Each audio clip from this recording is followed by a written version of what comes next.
तिचं तिथे अडकलेलं मन तुम्ही इथे कशातही रमवू शकणार नाही.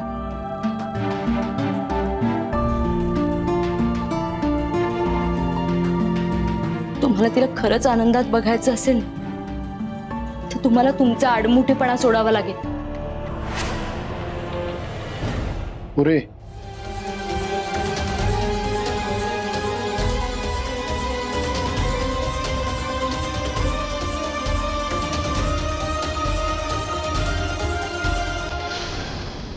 बाय ये इकडे.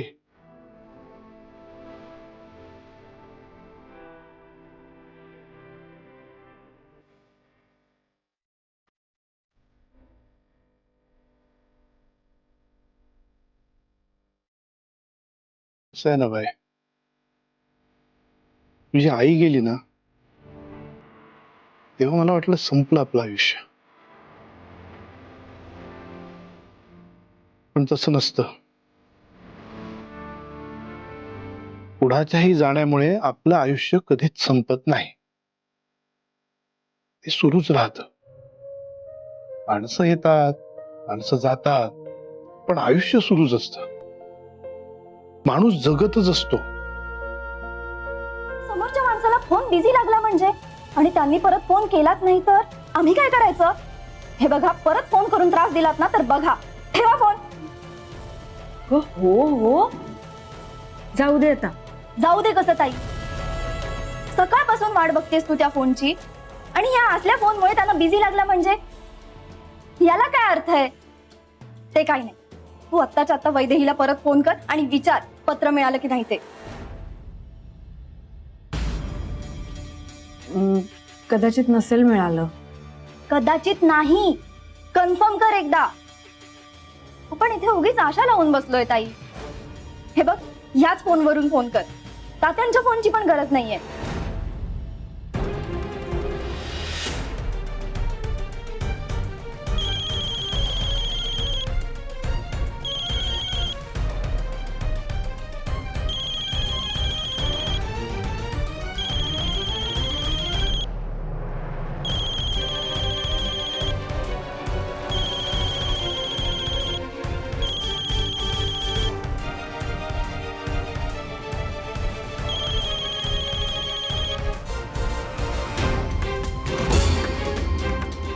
काय झालं? कट केला. बिझी असेल. काकी, मी काहीही केलेलं नाहीये. त्यांचा काहीतरी गैरसमज झालाय. त्यांना थोडा आर्थिक हातभार लागावा म्हणून मी थोडे पैसे दिले. त्यात कावेरीची बिचारीची नोकरी गेली. कसं घर चालवत असेल ती? आणि त्यात दुसरं काही इन्कम सोर्सही नाहीये त्यांना. म्हणून म्हटलं गरिबांना थोडेसे पैसे द्यावेत म्हणून मी पैसे दिले.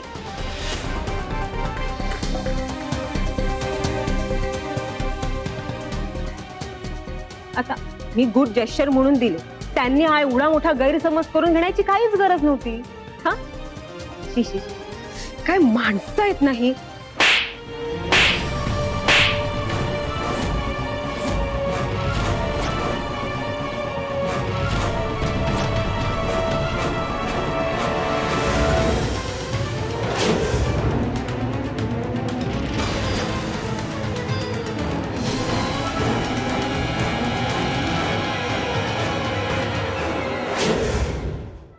तुला काय वाटतं सानिया?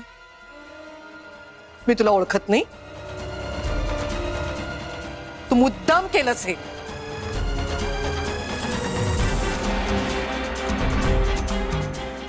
मला माहितीये सानिया, अगं ते गरीब आहेत म्हणून काय तुला ते लाचार वाटले? अतिशय स्वाभिमानी माणसं आहेत ती आणि त्यांना तोही पैसे. माझ्या पद्धतीने, माहेरचा चहा माझ्या पद्धतीने ऑपरेट केला असता तर आज कुठच्या कुठे असता हे प्रूव्ह करून दाखवण्याचा चान्स मिळालाय मला. त्यामुळे आपण जी गुहागरला साईट घेतली ती डेव्हलप करायला घ्यायची, ती जमीन आपल्या ताब्यात घ्यायची आणि काहीही करून त्या जागी रिसॉर्ट बांधायचं. आणि त्या जागेवरती स्टे आहे, त्याचं काय करायचं? मग असू दे ना, आपण करू काहीतरी मॅनेज. हे बघ, मला माहित नाहीये, काहीही करून त्या जमिनीवर जे काही घर बीर आहे ते पाडायचं आणि रिसॉर्ट बांधायला घ्यायचं. बर, तू म्हणतोयस तर आपण प्रयत्न करू. हे बघ, फक्त प्रयत्न करून चालणार नाहीये. त्या जमिनीवर ऍट एनी कॉस्ट आपल्याला रिसॉर्ट बांधायचं आहे. एक मिनिट. हा वैदेही बोल. हॅलो राज, कुठे आहेस तू? मी जरा बाहेर आलो एका मीटिंग साठी. राज, हे बघ, तू प्लीज लवकर घरी निघून ये प्लीज. का, काय झालं? Are you all right? Raj, हे बघ, मी तुला सगळं ना घरी आल्यावर सांगते. तू प्लीज लवकर घरी ये प्लीज. Raj please. हॅलो. काय झालं? Anything serious? एक अर्जंट काम आलंय, मी तुला कॉल करतो.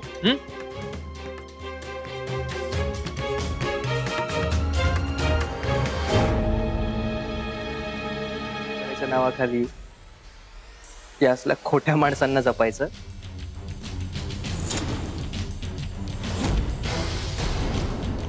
करेक्ट आहे. तुला ना फक्त परंपरेची कदर आहे, सोन्यासारख्या माणसांची ना. तू म्हणतेस ना तुला माणसं ओळखता येतात, काही येत नाही तुला. कारण जर खरंच माणसं ओळखता आली असती तर आज काकू आपल्या सोबत असते. संस्कृती आणि परंपरा जपणे म्हणजे चुकीच्या माणसांना पाठीशी घालणे असं होत नाही ना. काहीही बोलू नकोस राज. एक कुटुंब प्रमुख म्हणून, सासू म्हणून मी फक्त माझं कर्तव्य करते.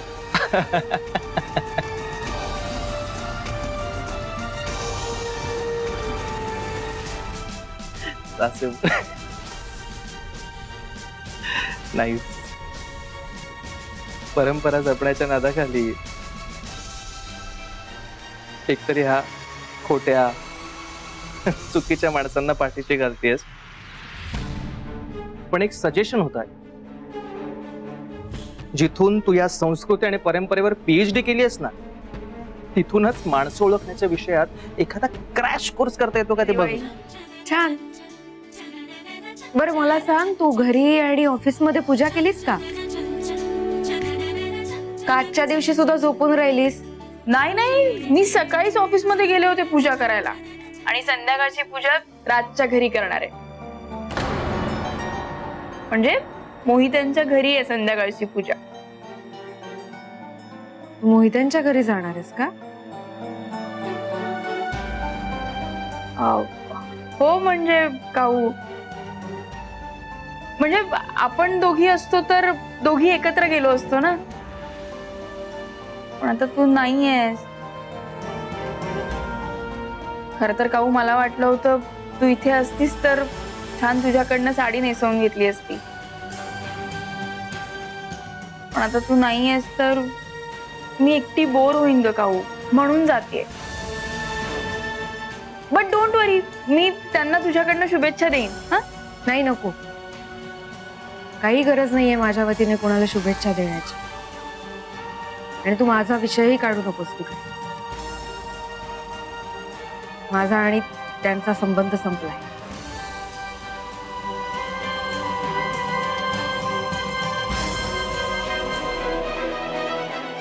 हेच आपलं नेहमीप्रमाणे अमुक कर तमुक करू नको अशा काहीतरी सूचना देणार होते.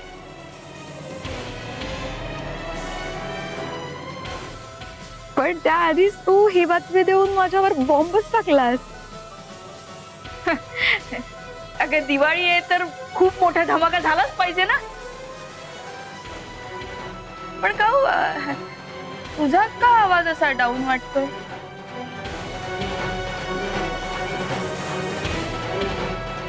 मी एवढी छान न्यूज दिली, तुला त्याचा आनंद नाही का झाला? आनंद? हा? अगं आनंदाने आता मी वेडी पिशी होईन. म्हणजे माझ्या वैदेहीला तो बोका आवडतो. तरीच मी म्हणायचे, तू माझी मैत्रीण असून सुद्धा नेहमी या बोक्याची बाजू का बरं बघिततेस?